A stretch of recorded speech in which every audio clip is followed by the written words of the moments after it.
First, the snow pushed me back, and then Temple's Wellness Day did it too. But you can't stop us. All Access Pass is back in the studio for another episode, and it all starts right now.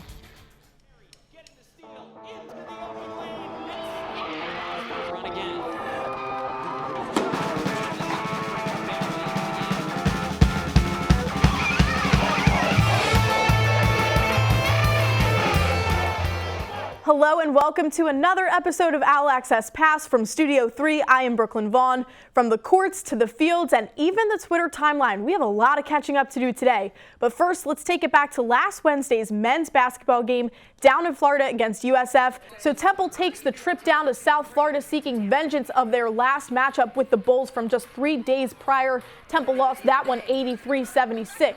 Temple starts this one with an early lead though. Devondre Perry dishes it to J.P. Mormon, who hits back-to-back threes. Huge day for Mormon, by the way, scoring double figures in both of the games now that he has come off of the bench. Temple's defensive performance gave them a huge hand in this win, but even with the strong blocking right there from Jake Forrester, Russell Chiwa was able to get the tough right hook through. USF got hot there for a second, scoring 12 of the next 15 points, but before they cut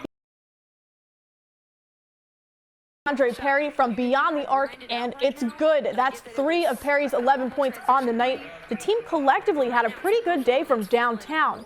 Caleb Battle again coming up big here. He dips in and makes the stop with Nick Jourdain there to help him out, and then he'll stroke 2 from mid-range. Caleb Battle ends the night with 22 points and leads his team in scoring for the 3rd game straight. This also makes the 3rd game that the Owls were without Damian Dunn, but they were able to pull out a win down in South Florida. Final score out of Tampa, 65-47.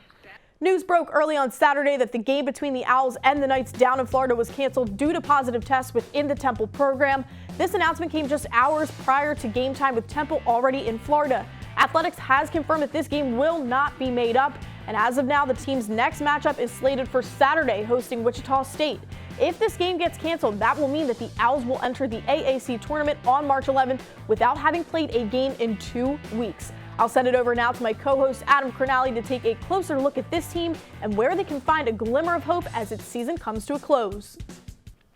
Thanks, Brooklyn. Well, you guys might remember the Caleb Battle breakdown I did just a few weeks ago right here on the studio set. Well, what a difference 3 weeks makes. Better efficiency is leading to more team success. The sophomore is shooting nearly 50%, not just from the field, but from 3 as well. And it looks as like there's a staggering increase in the points per game, too. Look at this. He's up 15 points per game nearly, and as we mentioned, shooting nearly 50%.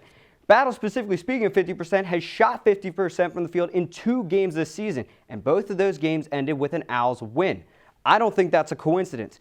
Temple could find a way to even pull off an upset in the AAC tournament coming up with this kind of efficiency that several teams in the conference haven't seen from the Owls. But of course, the goal right now, as Brooklyn mentioned, is just to get back on the court. Let's send it back over to Brooklyn for some women's hoops. Thanks, Adam. Many eyes were on the women's team as they headed down to Orlando in hopes of picking up a win for one of its last 3 regular season games. The Owls last saw the Knights back on January 9th and came away with a win, but they definitely could not say the same this time around. Final score 61-37. It was a rough day for Temple that recorded a field goal percentage of just over 22%. That's the Owls' worst performance this season. But the good news is senior Mia Davis became the all-time leader in made free throws during this game, so congratulations to her. The Owls will take on Memphis for their first game of a back-to-back series with the Tigers Tuesday at 3:30 at Pearson-McGonigal Hall. Owl Sports Update will have game coverage on Twitter.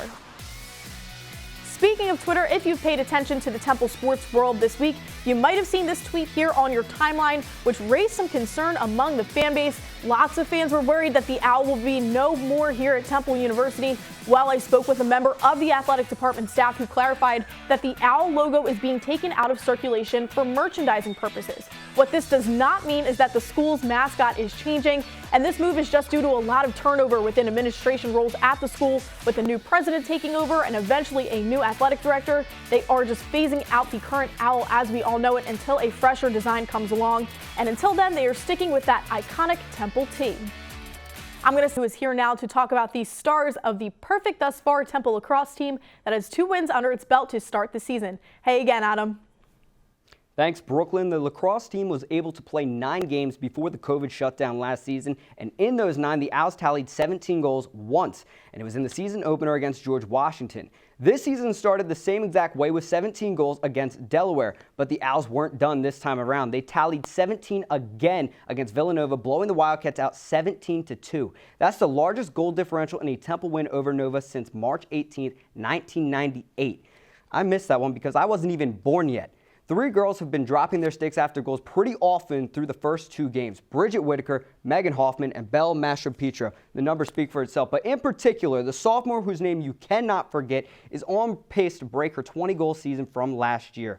Mastro-Pietro already has 9 in 2 games. She's also already broken her assist total from last year in just these 2 games. The sophomore from Springfield looks like a top talent on this 2021 team, and it should be fun to watch the rest of the season. The Owls will face undefeated Drexel on Wednesday at 3 o'clock on ESPN+. Reporting from the studio set, I'm Adam Cronali. Brooklyn, back to you. Men's soccer is currently on a 3-game losing streak after falling to USF at home on Saturday 2-1. Their next game will be another conference matchup at home hosting SMU this upcoming Saturday at 7 o'clock. And the women's soccer team sits at a 1-2-1 record after ending Sunday's game against East Carolina in a tie after double overtime in a crazy game-long rainstorm, by the way. The Owls will be hosting SMU at the Temple Sports Complex on Sunday at noon. And field hockey has just lost its 4th straight match now, 2-match series with Old Dominion and Liberty University. The Owls will now look to improve their record this upcoming weekend with a back-to-back series against Villanova. Saturday's match will be held across the city on Villanova's home turf, and then the Owls will host the Wildcats at Howarth Field on Sunday at noon. And that'll do it for this episode of Owl Access Pass. For Adam Cronali and the entire crew, I'm Brooklyn Vaughn. Owl Sports Update returns live this Thursday on TUTV with Courtney Murphy and Ray Dunn anchoring, and a new Courts in Session hits social media on Friday. On Monday, our sports brief will be up on social media, and we will be right back here next Tuesday for another edition of Owl Access Pass. Until then, stay safe, and we will see you next time.